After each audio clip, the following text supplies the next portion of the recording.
On this video, I'm going to give you, ladies, my birthing story. It's a very unique birthing story, one I didn't ask for, but I got it, and I hope this video helps someone. My birthing story, I have 3 children. My third was via a natural birth. Next time, hopefully it'll be an at-home birth, but this time it had to go into the hospital because I had a natural birth after having 2 C-sections. So in this video, I'm letting you know that it's possible because I wanted a natural birth with the first child, but that didn't happen. So between the first, the second, so much happened.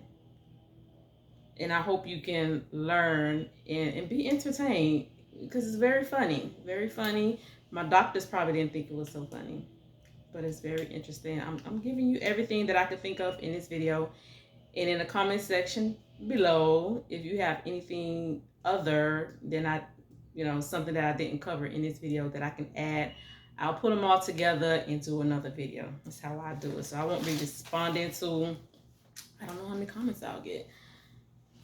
But if I can respond, I will. If it's necessary for me to put in the video, just wait for the video, subscribe, and I'll have that video for you. So my birthing story started with my first child 14 years ago. And I will be doing a video of how I became a stay-at-home mom with my first child. Was totally unexpected. I'll be doing that video. Still a stay-at-home mom, but doing other things. But my first daughter,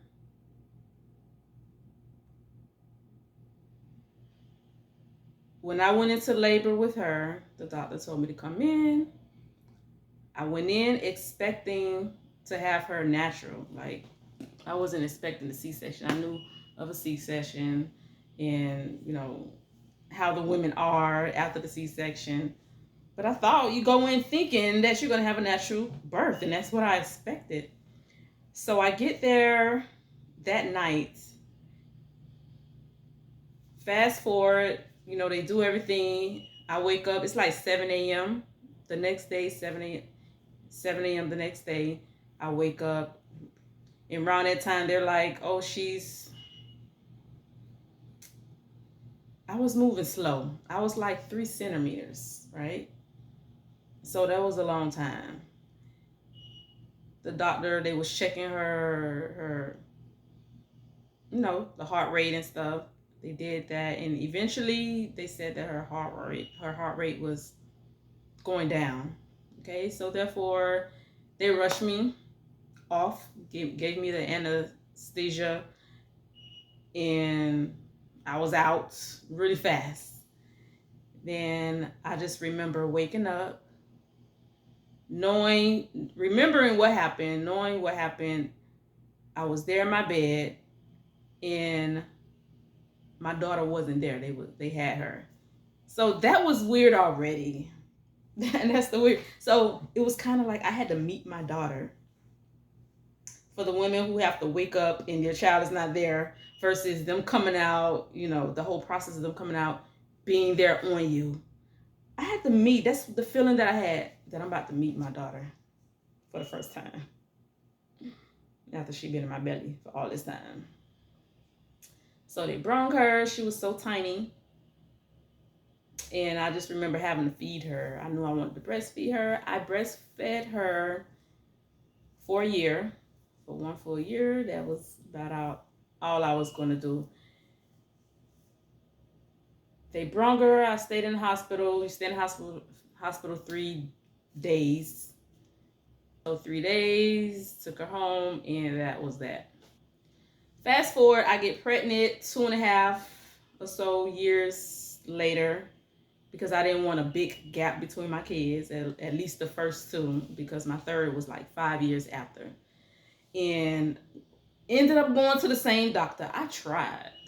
After I went to this doctor and expressed that I wanted to attempt to have a natural childbirth, in which he just automatically pretty much told me that that was a no-go. I'm gonna phrase it up. It was a no-go.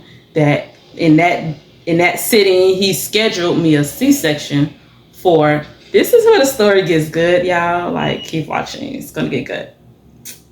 The doctor didn't think it was too funny though. But they gave me a due date of October 25th. And in my head, I'm like, I want to have a natural birth. So I tried to find another doctor, but it didn't happen. Okay, so I ended up with this doctor. Fast forward to October 25th. Whatever date. I don't even know what time I was supposed to be there. I just knew the date. But all I knew is I wasn't going, y'all. I wasn't going. Because in my heart, I knew that I wanted to have a natural birth. So I didn't show up. I don't recommend that. You got to be careful with that. You have to have, this deep something down in your soul for you to not show up. Because you don't want to risk you or your child's life. Right? So that day, the hospital is blowing up my phone and I'm ignoring them. And my husband, he's probably pulling some of his dreads out at this time because he knows that I'm supposed to be there and I'm not going. But what can they do? Right? So what ended up happening was, at this point, I want her to come when she's supposed to get here. I wanted her to come. At this point, he scheduled me a C-section, and I'm attempt to have her natural. I didn't even know what that looked like.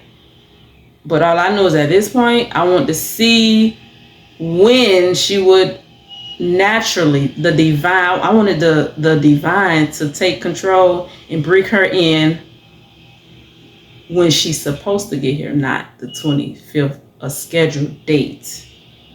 Right?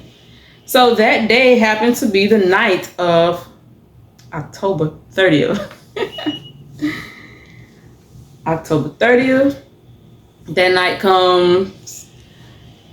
I'm home with my husband, and to this day, we laugh at the fact that how the blood was, because you have to be prepared for this. Like, I went in because I didn't have a midwife, I didn't have anything, so I went in with nothing, y'all. I went in with nothing, but I was gonna give it a try, praying that the good Lord had me covered, right?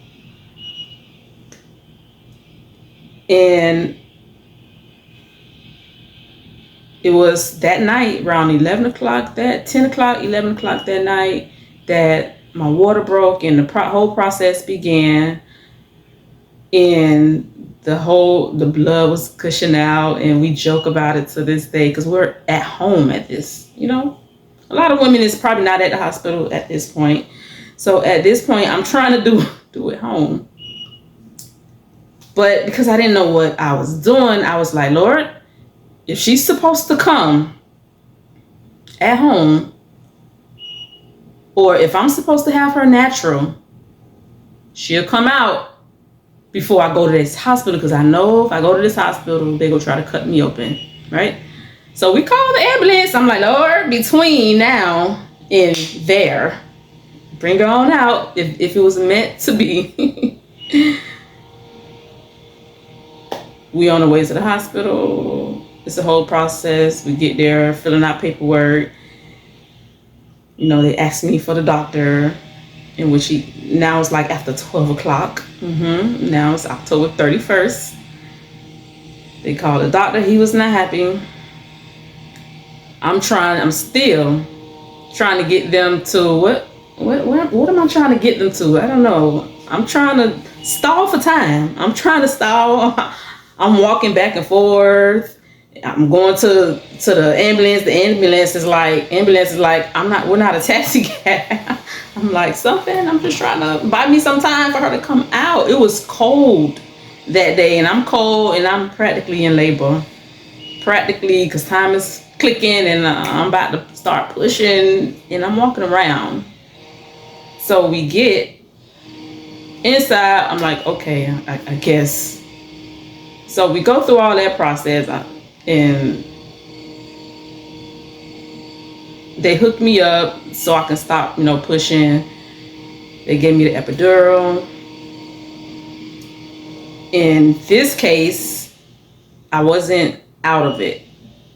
So they was able to cut me open, and I felt like, minus the epidural, but I can, feel them in there. You don't feel any pain or anything. I felt them in there.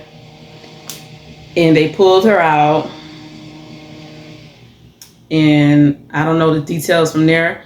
She goes, I don't know if they set her on me. I don't remember that much. But she came out, and we did that whole process. So that's my second. I'm going to cut it there because I'm doing 3. So that's the second. That was that. We both okay. Tried to breastfeed her, but it didn't work out. So, and just a side note, I breastfed her, and you would think that the one I breastfed, the first one I breastfed her, think she would be more attached to me. Just in case you're probably wondering, the one I didn't feed is the one that is so attached to me. So I think you don't know how that's going to go, because my oldest one, my first one, she's very independent. She's very, off by mommy. And then my baby girl, she's like, Mommy, I want to be next to you. I just want to hold you and hug you and cuddle with you.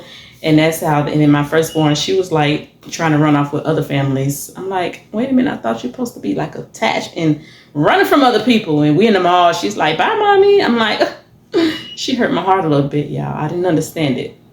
But everybody, you're going to have your own different, unique experiences with our children, but let's not take it to heart. Okay? Let's just enjoy the process, and we're not going to know what's going on and know how to react, but just as time go by, you'll be able to put the pieces together. Okay, so fast forward. So I said this time, now I attempted to have my second one natural. That didn't work out. They gave me the C-section. So now I'm dealing with 2 C-sections. And before I continue with the second C-section, I'm going to go back to the first story, because I was somewhere trying to get a tattoo removed, and I just want to input this story because it relates to the first story. And there was a young lady there, and the same thing happened. No, it happened.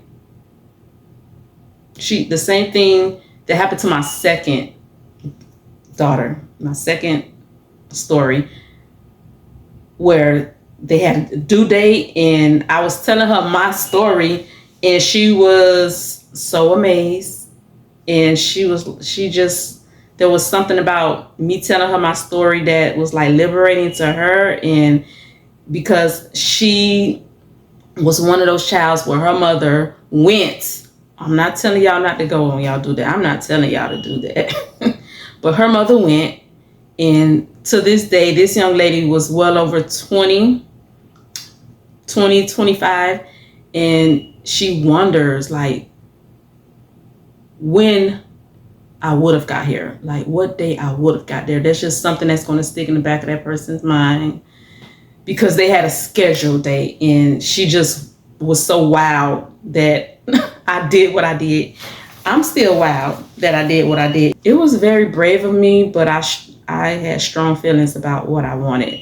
And if it could have been any other way, I probably would have made it. But it wasn't any other way, and it was the way that it was.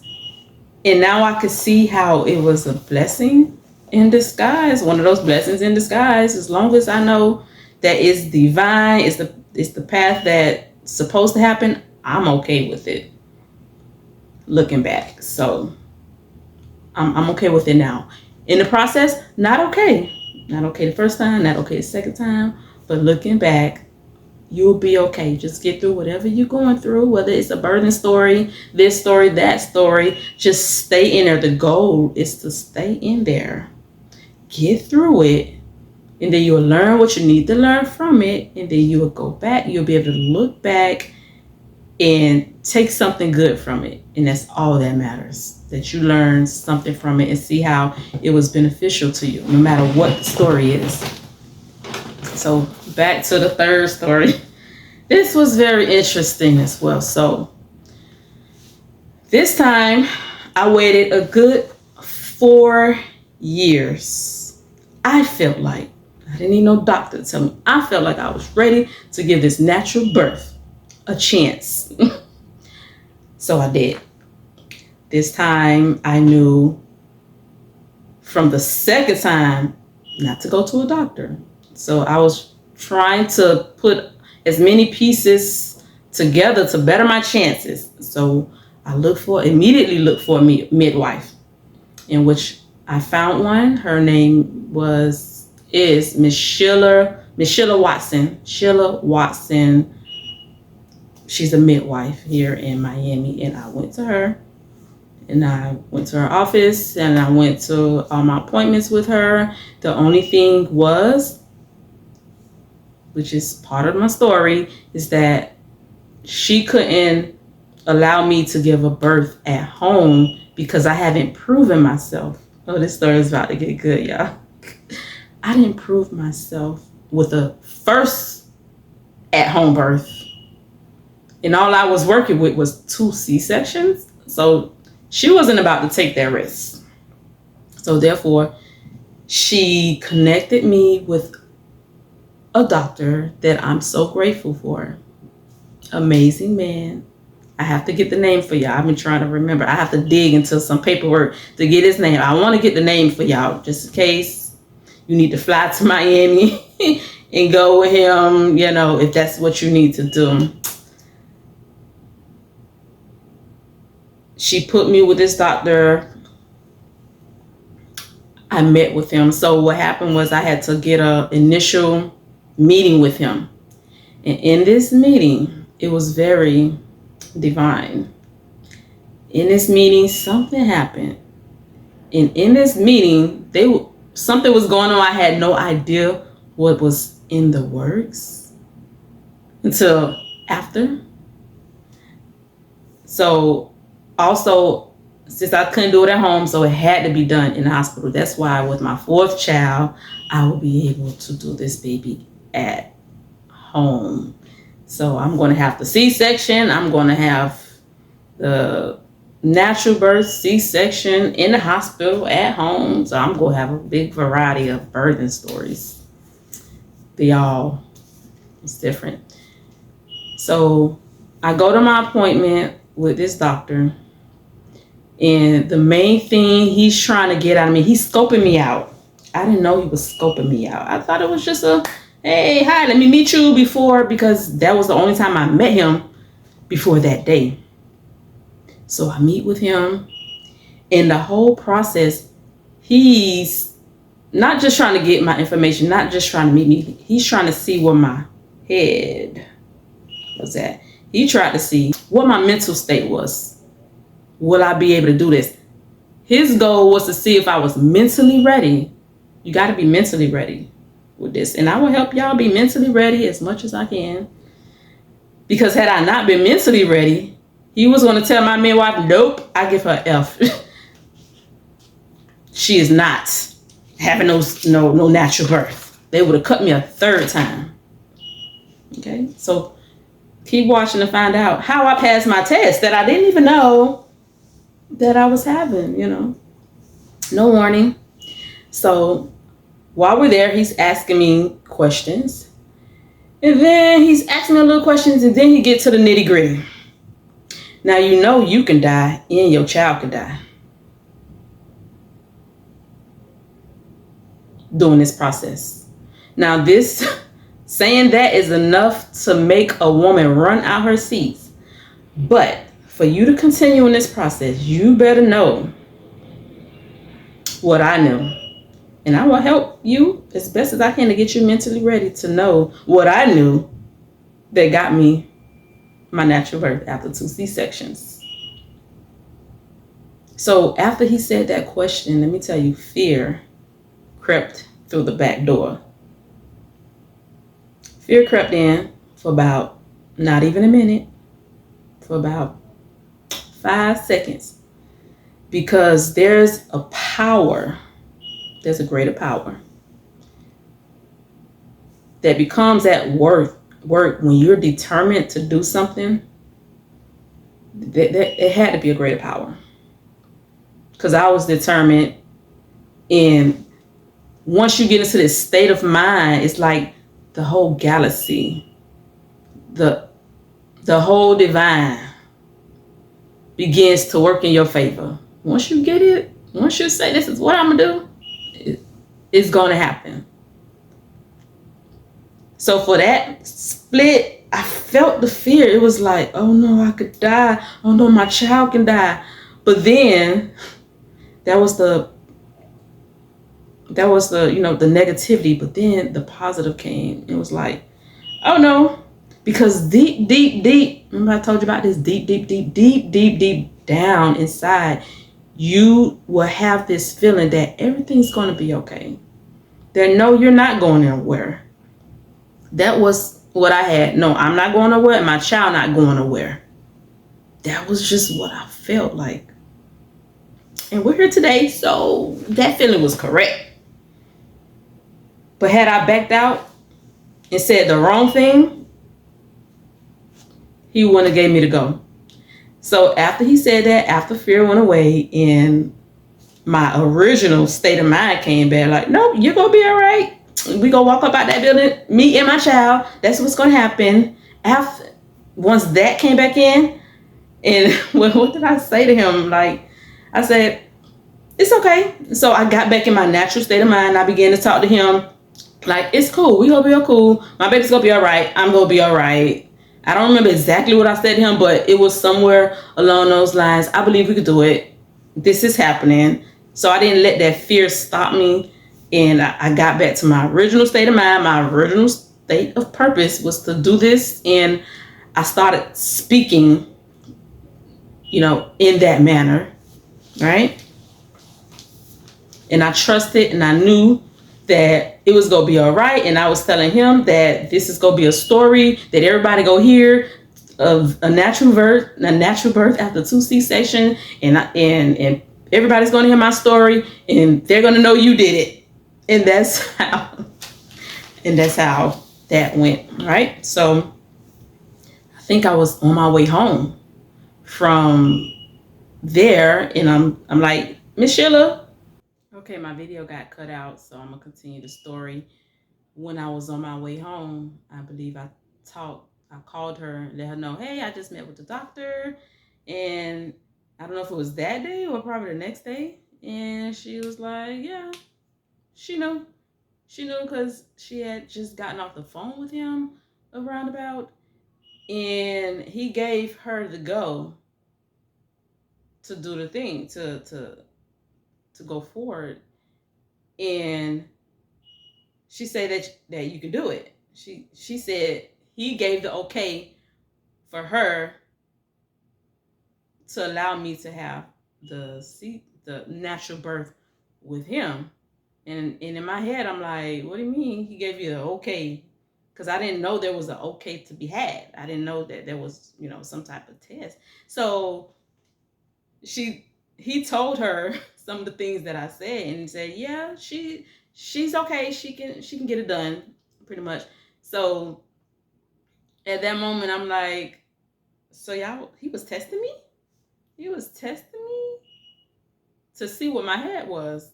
And that's how I knew I was being tested. He said, yep, you'll go. We definitely can move forward and you can have the natural birth. I was like, oh, okay. I didn't know I was being tested. So we're going to fast forward to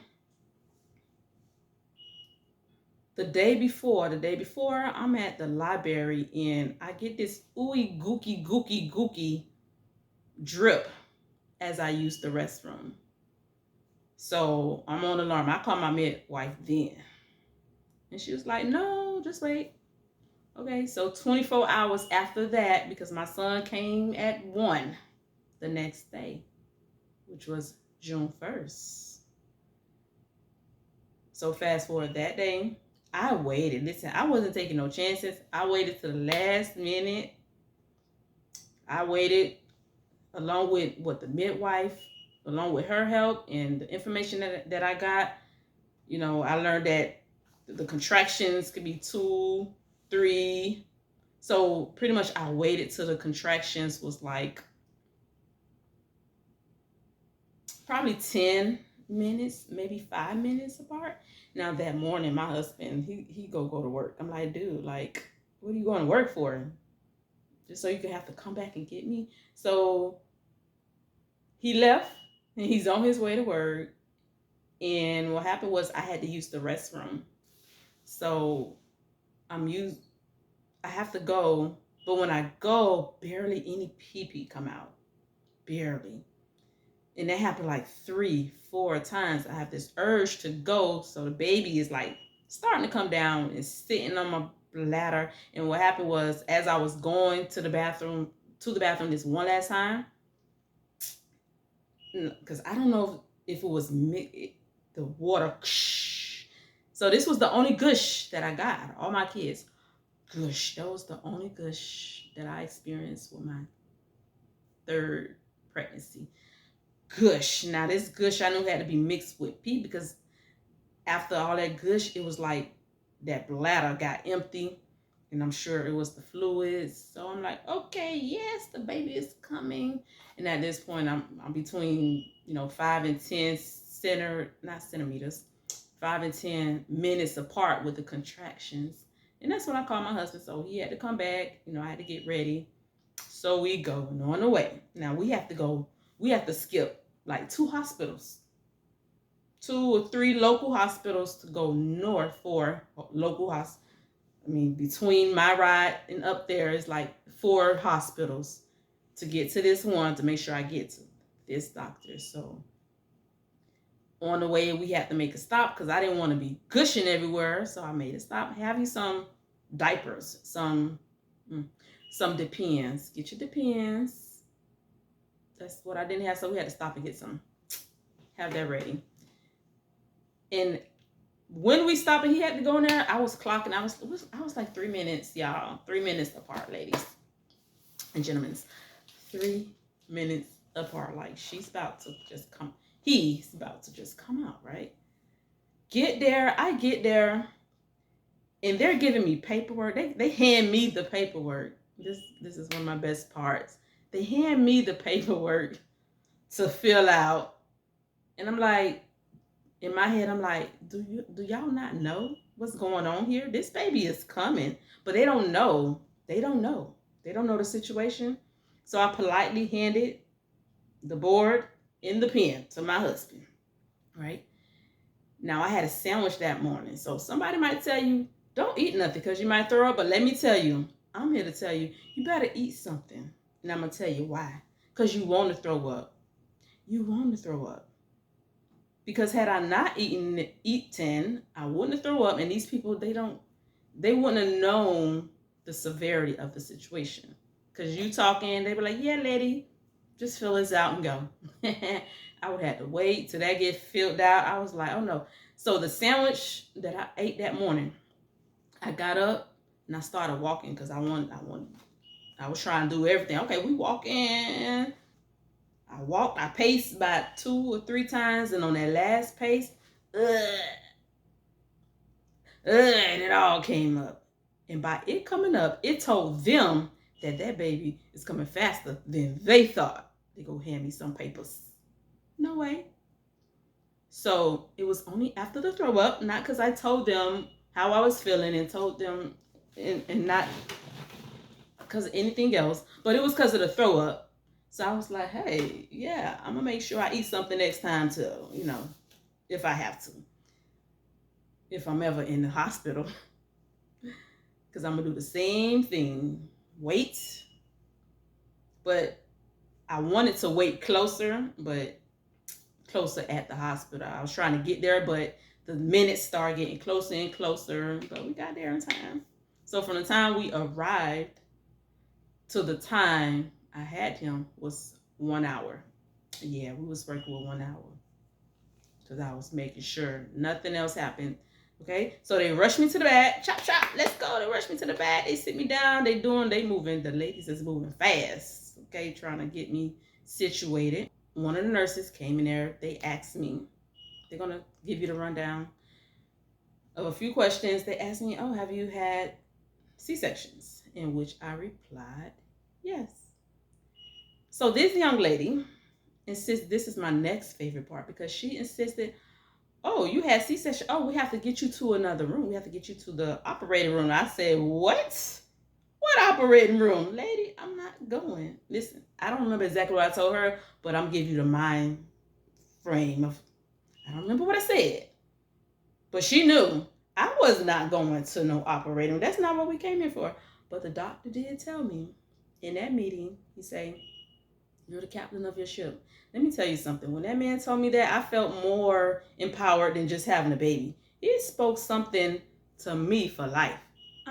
You're, because I take that with me everywhere I go. I'm the captain of my ship. You're the captain of your ship. No matter if it's having a baby, no matter your story, you are the captain of your ship. And once he told me that, I felt empowered. I was like, okay. He told me when I go there, I do what I need to do.